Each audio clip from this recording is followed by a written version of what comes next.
Request करता हूं कि वो मुखातिब फरमाएं। जनाब सैयद नासिर हुसैन साहब।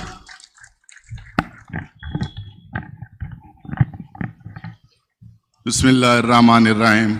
अस्सलाम वालेकुम रहमतुल्लाहि वबरकातुहू।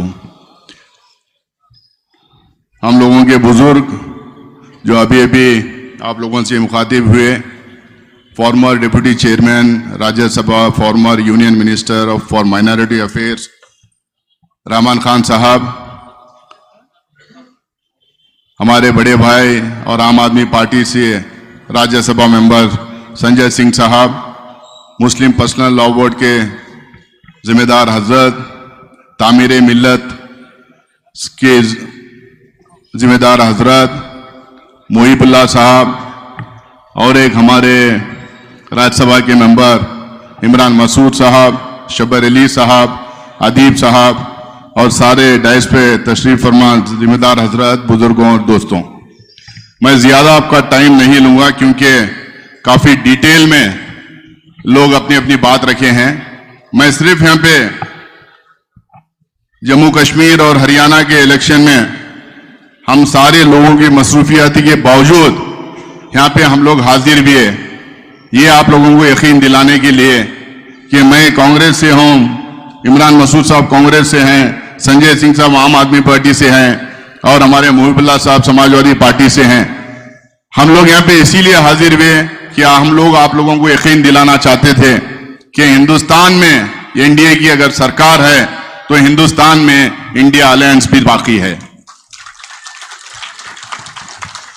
जब ये बिल लोकसभा में इंट्रोड्यूस की गई, कांग्रेस पार्टी की तरफ से जबरदस्त विरोध हुआ, हम लोग अपोज किए, सारे पार्टियां, अपोजिशन के पार्टियां, खासकर इंडिया अलायंस के सारे पार्टियां इसको अपोज किए। उसके साथ साथ जब बिल लाने का हमें इल्म हुआ तो हम लोग, संजय सिंह साहब और सारे अलग अलग पार्टी के लीडर्स बैकग्राउंड में बहुत ज्यादा काम किए, मेहनत किए, जब जाके बीजेपी को ये मानना पड़ा कि ये बिल ऐसे ही लोकसभा राज्यसभा में पास किया नहीं जा सकता है, इसको जेपीसी में लेके जाएंगे और जेपीसी में इसके ऊपर डिटेल बात होगी और उसके बाद स्टेक होल्डर से बात की जाएगी। उसके बाद में इसके ऊपर एक डिसीजन या रिपोर्ट जेपीसी पार्लियामेंट को पेश करेगी। तो जेपीसी हुई, जेपीसी में काफी अपोजिशन के मेंबर्स हुए।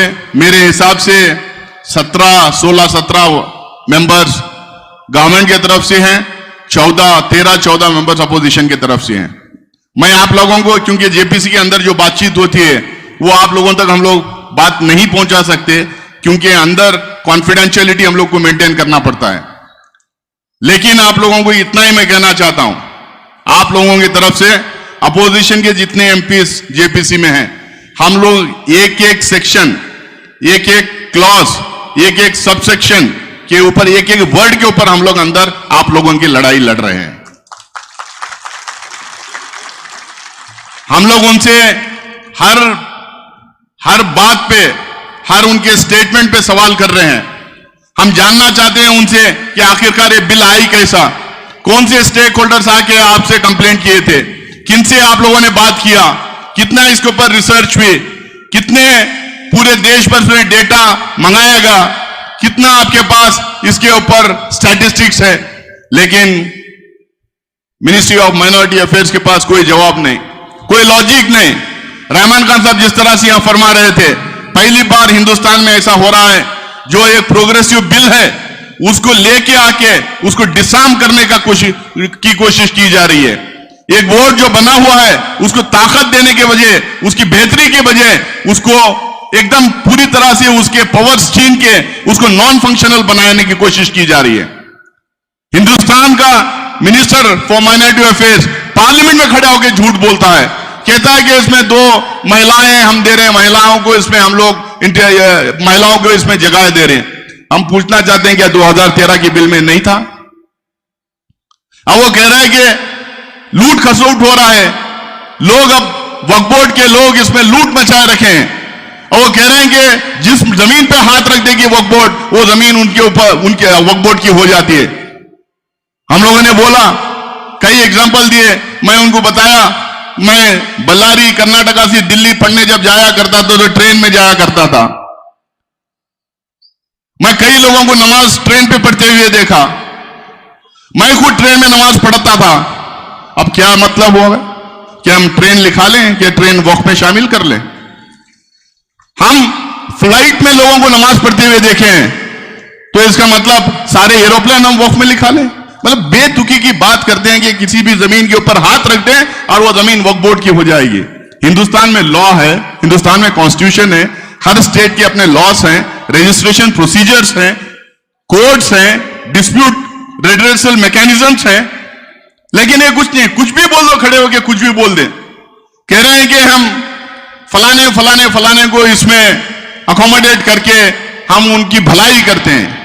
मैं आप लोगों को बताना चाहता हूं, मैं डिटेल्स में जाना नहीं चाहता, लेकिन आप लोग को समझना चाहिए, इनके पास सारे मुद्दे खत्म हो गए हैं।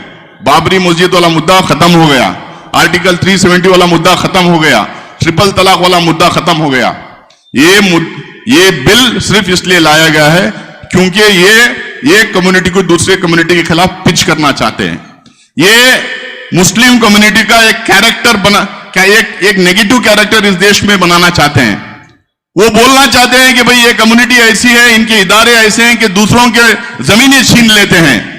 ये इतना मिस इन्फॉर्मेशन पिछले 2 साल में फैलाए हैं, व्हाट्सएप यूनिवर्सिटी में कुछ भी लिख देते हैं, कहीं पे भी फैलाते हैं। इनके जो विस्परिंग कैंपेन चलता है, जो रूमर मोंगरिंग इनकी चलती है, उसके तहत वक्फ बोर्ड के खिलाफ इतना ये लोगों ने फैला है और ये मिस इन्फॉर्मेशन के दम पे ये बिल लेके आए हैं।